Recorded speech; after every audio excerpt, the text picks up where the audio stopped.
So anyway, that's another topic for another day. Are there any questions that we can? There's Many questions. Oh, great. Go there first. Where do we go first? Here? Yeah. Everybody gets one question and then we repeat. Question from Varun. Why does God make conscious entities? Why do you make babies?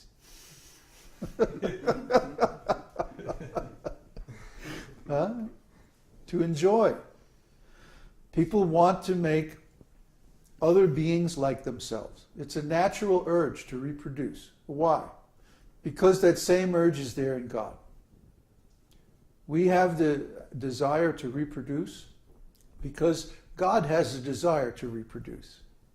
And because we are emanations from God, we have similar qualities. Just like the sunshine is coming from the sun, and the sun is glowing, bright. Huh? So the sunshine is also like that. The sun is very hot, so the sunshine is also hot. Try to understand. Any quality that we have, any urge that we have, is because that same urge or that same quality is present in God. And the difference is, in God, is complete and perfect and pure. But because we are tiny, we tend to manifest these qualities in an impure way, an imperfect way, an incomplete way, you see. So if you think about this leads to some very profound realizations, which, like I said, is another story for another day. But you can think about that and you can draw so many conclusions.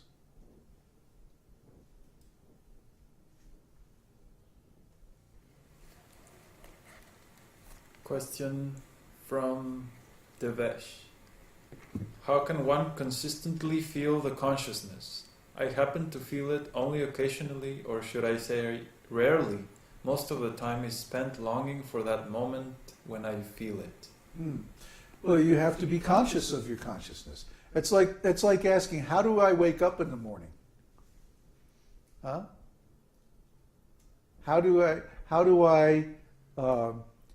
know that I'm full when I eat a good meal?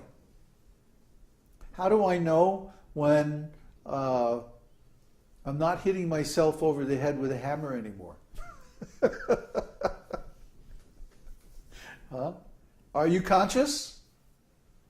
If so, you can be conscious of being conscious, or you are conscious of being conscious to some degree.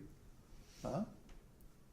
So when you start making that consciousness of being conscious the center of your consciousness, then all these symptoms of conscious awareness will begin to manifest. So that's the whole point. I mean, meditation is really the whole point of human life. To get to that stage is really a major milestone in a person's growth. So, yeah, we should all make that a priority, to be conscious of our consciousness.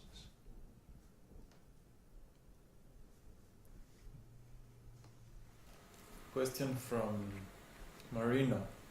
So we can achieve this state of being conscious of our consciousness in the neophyte stage of the devotional service? Anybody can do it. It's a natural ability. Huh? It doesn't require anything special. You just have to want to. You just have to sit down and figure out how to do it.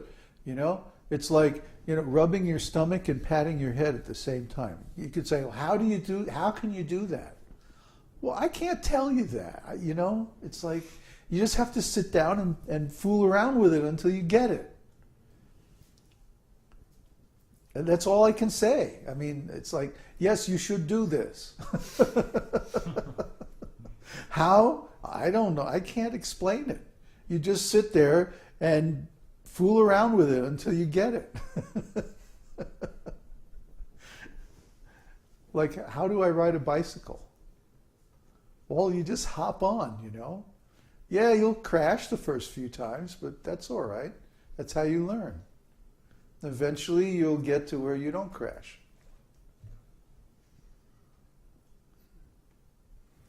Question from Rochana Dev.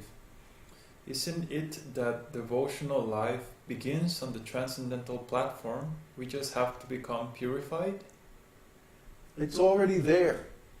Our whole devotional life is already existing. Eternally. Eternally in the past and eternally in the future. Our real identity has always been there. Just we forgot about it. And this process of devotional service is how we uncover the real identity that's there below the surface. See, because we've forgotten who we are. We're suffering from amnesia. So what's the treatment for amnesia? Do you know? They take the patient and then they bring in people who knew him before he lost his memory. And they talk and they tell him, do you know, you and I went here and we did this and that, and then this happened and da-da-da-da-da. Don't you remember? And at first the guy goes, no, I don't remember. But then eventually, by repeating these things over and over again, he gradually gets back his memory. Oh yeah, now I remember. And usually it's one thing that keys it all in. One memory or one thought that when he's reminded of it, suddenly the whole thing comes back and he's cured. So similarly, as soon as we remember Krishna, as soon as we think of Krishna, then this is the cure for our spiritual amnesia. Because everything else that we need to remember, that we've forgotten, is connected with Krishna. So as soon as this remembrance of Krishna is the key.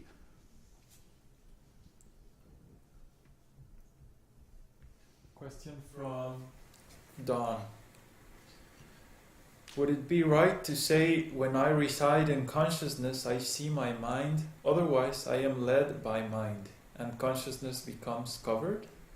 Yeah, if you identify with your mind, then you can't see it, because you think it's you. Just like I can't see my own eyeball. But I can see my hand, I can see my nose if I look the right way.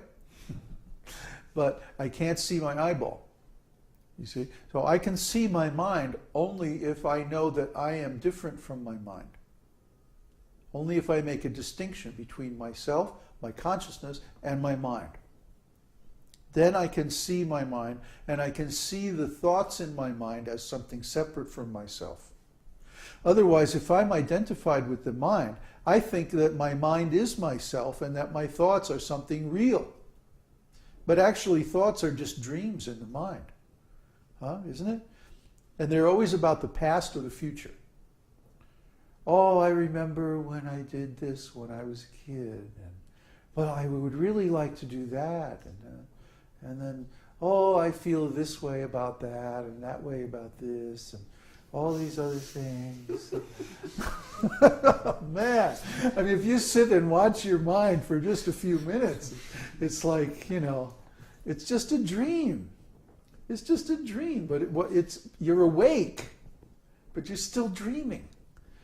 And at night, when we go to sleep, what happens is we forget about everything else, and we're just in the mind. And so the mind goes on all these trips. Oh yes, I'm going to go here and then think this, and then maybe I'll do that, and it doesn't make. You look back at your dreams in the morning, and they're completely nonsensical. Well, guess what? Your mind is like that all the time. You just sit and watch it for a while, and you'll understand what I'm talking about. The mind is like anywhere but here, anytime but now, anything but this. And anyone but who I really am. That's the mind. So instead of being in the mind, we have to become rooted in consciousness, because consciousness is who we really are. Then we look on the mind, we look on the intelligence, we look at the false ego, these things that seem very subtle. We can see them very clearly. You see? So one should understand that all these things are separate from the real self. So this is the thing, this is why actors go crazy. You want to know why? Because they're dealing with false ego. An actor goes on a stage and he has to pretend to be somebody else, someone that he's not, right? And after a while, this naturally leads to the question, well, who am I really? And without transcendental knowledge, you cannot answer this question. You can doubt that who I think I am is not really who I am, but you can't ever come to a positive conclusion. Oh,